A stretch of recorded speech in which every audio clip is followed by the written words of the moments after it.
I have put into the Keyboarding Pro online program some of the timings that you will have access to for the timings that you do on a weekly basis. So I just wanted to show you where you can find them, and you use this method just to practice outside of class. It actually will mark your errors for you. There is a little bit of a glitch, and so I'll show you what that is about as we go through this. So once you get into Keyboarding Pro, if you go into the Timed Writings tab right here, and there are a whole bunch of timings. These are tied to your text, and you're most welcome to play around with these as well. But the ones that I've programmed in, you need to get to the bottom. So these are them, timed writing 1, 2, 3, 4. TW1 you can ignore. Apparently when you put in a timed writing and you make a mistake, there's no way to remove it. So it's just sitting there for everybody to see.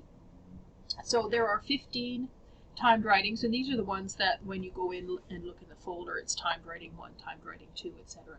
So I'm going to choose timed writing 2, and you want to be working with the hard copy. So if you've brought one from school with you, if you're doing this at home, choose your timings length, always 3 minutes.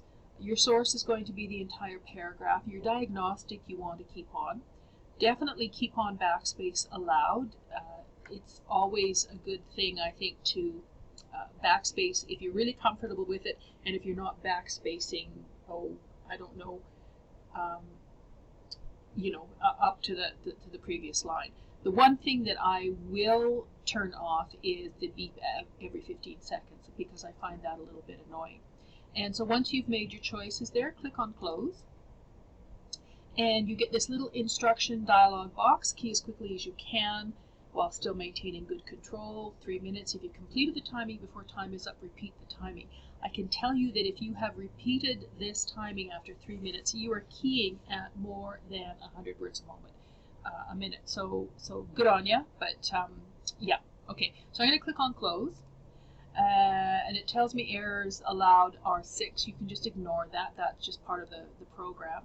What's going to happen though is that every time you hit enter at the end of a paragraph and tab for the new paragraph, the program calls it 2 errors. So we just ignore that. We just work with what we have, and we just carry on. So I'm going to start this timing, and then I'm going to stop the video, and I'll complete the timing, and then I'll come back on and we'll finish it off.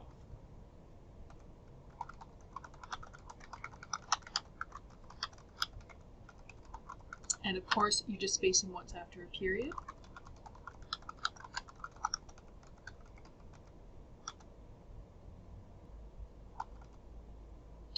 Okay, so this is what happens. It says you keyed the writing at 72 gross words a minute with 11 errors. Review your work. Click the report button to review your results and print a copy of your work. So I'm just going to leave this up for a moment so it's a little bit fuzzy.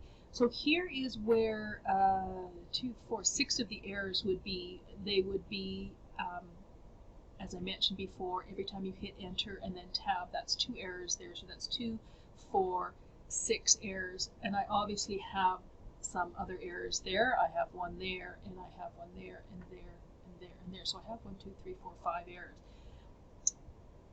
So it would tell me that I am at 72 words a minute minus 5 errors is 67 words a minute. So that's how that plays out. Again, you just ignore the error count at the end of the paragraph. So that's 2 errors at the end of each paragraph. So I'm going to close this.